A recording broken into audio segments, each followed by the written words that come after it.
Good morning students. मैं प्रवेश Saxena welcome है आपका मास सारे क्लासेस में। इससे पहले के वीडियो में जो मैंने आपको पढ़ाया था सेंटेंस पार्ट्स के बारे में, सब्जेक्ट और प्रेडिकेट, मैंने बोला था कि एक सेंटेंस के दो पार्ट होते हैं, सब्जेक्ट और प्रेडिकेट। आशा करता हूँ आप लोगों को वीडियो समझ में आई होगी और इसके बचे हुए भाग को मैं आगे पढ़ाने जा रहा हूँ। सेंटेंस पार्ट से शेष रिलेशन क्या होता है, क्योंकि मैं लेवल बाय लेवल आपको बताने की कोशिश कर रहा हूँ जिससे कि आपकी इंग्लिश इंप्रूव हो। और आज मैं आपको बताऊंगा सेंटेंस के बारे में, टेंसों के बारे में थोड़ा बहुत इस वीडियो में।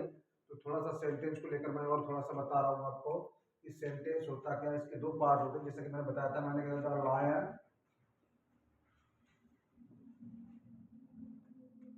The lion is roaring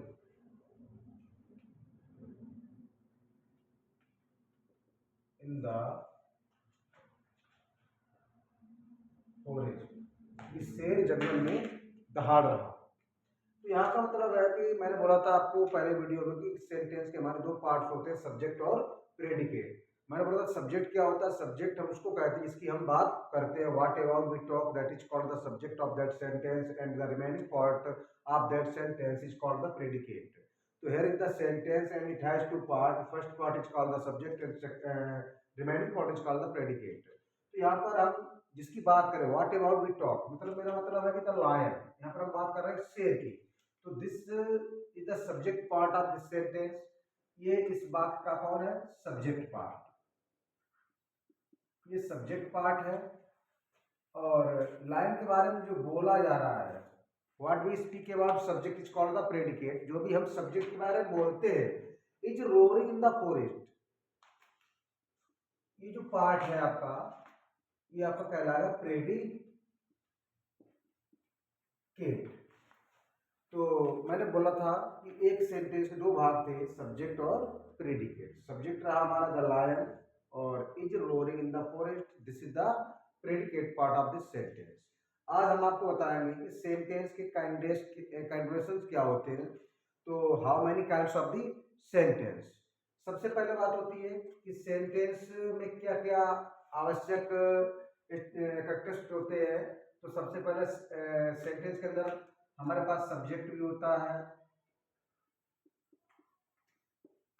helping verb होता है, मैन वर्ब होता है, ऑब्जेक्ट होता है और अदर पार्ट भी होता है। एक सेंटेंस को तैयार करने के लिए कम से कम सब्जेक्ट और वर्ब का होना बहुत जरूरी है।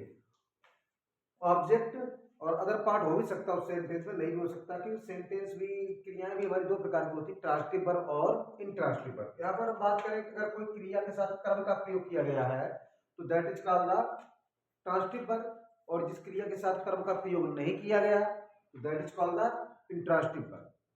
तो यहाँ पर हम बात कर रहे हैं कि सेंटेंस के अंदर आने वाली जो पार्ट है, सब्जेक्ट है, हेल्पिंग वर्ब है, मैन वर्ब है, ऑब्जेक्ट है, अदर। तो कैसे हम पहचाने, how to identity about a subject, helping verb, main verb, object and other part in the sentence. तो सबसे पहले क्या होता है, सब्जेक्ट क्या होता है। तो सब्जेक्ट को डिफाइन अगर हम करते हैं, अब तो मैंने बोला था कि किसी सेंटेंस का पहले ही बात में मैंने पार्ट बताया था कि what about we talk is called subject, लेकिन मैं यहाँ पर कह सकता हूँ doer, doer of the sentence is called the subject.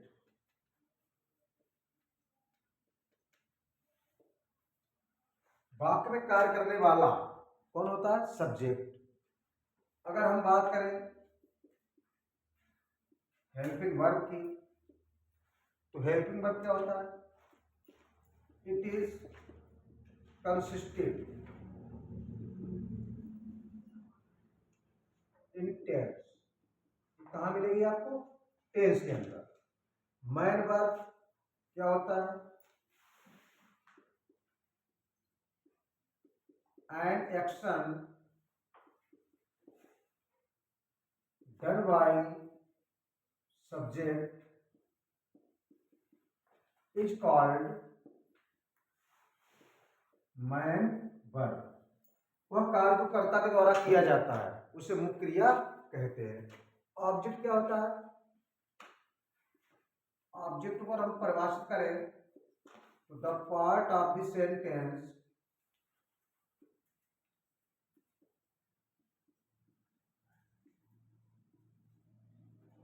affected by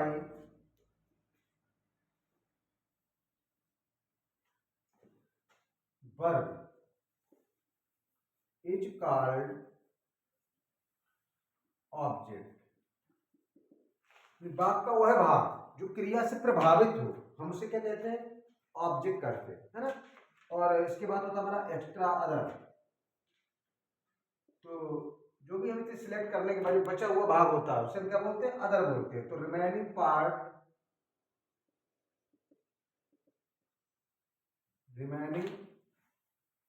part of the sentence is called other.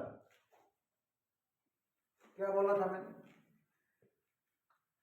Sentence को लेकर मैंने बात की थी कि एक सेंटेंस के दो भाग होते हैं, सब्जेक्ट और प्रेडिकेट। यहाँ पर अगर हम बात करें यहाँ पर काइंड्स ऑफ सेंटेंस की, इसको हम कह सकते हैं कि एक सेंटेंस के अंदर आने वाले भाग subject, helping verb, main verb, object और अदर। तो सेंटेंस में सब्जेक्ट को किसको कहते हैं? Doer of the sentence is called the subject.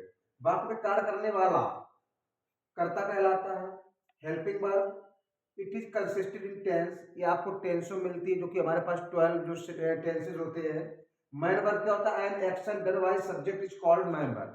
कर्ता के द्वारा जो कार्य किया जाता है, action done by subject is called man verb. कर्ता के द्वारा जो भी कार्य किया जाता है उसे हम मैन वर्ब कहते हैं। ऑब्जेक्ट क्या होता है? The part of this sentence affected by verb is called object.